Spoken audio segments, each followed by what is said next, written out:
ஓம் முருகா. அனைவருக்கும் வணக்கம். இன்று நம்ம எதை பற்றி பார்க்க போகிறோம் அப்படின்னா, இந்த முடக்கத்தான் கீரை. இந்த முடக்கத்தான் கீரையை பற்றி நிறைய பேருக்கு தெரிஞ்சிருக்க வாய்ப்பு இருக்குது.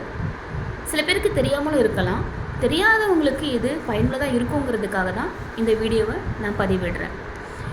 பேர்லேயே உங்களுக்கு தெரிஞ்சிருக்கும், முடக்கு அறுத்தான், முடக்கு வாதத்தை அறுப்பது. ஜாயின்ட் பெயின்லாம் இருக்கும் இல்லையா, மூட்டு வலி, இந்த மாதிரி இருக்கவங்களுக்கு இந்த முடக்கத்தான் கீரை ரொம்ப பயனுள்ளதாக இருக்கும். இதை அப்படியே கடைஞ்சும் சாப்பிடலாம், இல்லை மாவில், தோசை மாவு இருக்கு இல்லையா, தோசை மாவில் கூட அரைச்சி தோசை சுட்டும் சாப்பிடலாம். இன்றைக்கி சாப்பிட்டா நாளைக்கு சரியாயிடுமா அப்படின்னா கிடையாது.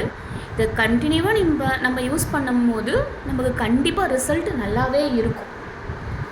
இது தமிழ்நாட்டில் ரொம்ப ரொம்ப ஃபேமஸாக இருக்குது. அதுவும் கிராமப்புறங்களில் சொல்லவே வேணாம், நம்மளுக்கு வீடுங்கள்லேயே கொடி மாதிரி படர்ந்து இருக்கும். இது எங்கள் வீட்டில் இருந்தது.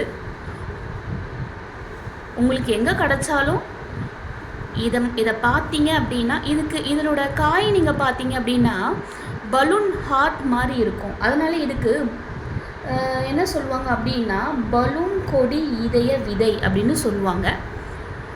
பார்த்தீங்கன்னா விடாதீங்க, கண்டிப்பாக இதை யூஸ் பண்ணி பாருங்கள். நன்றி.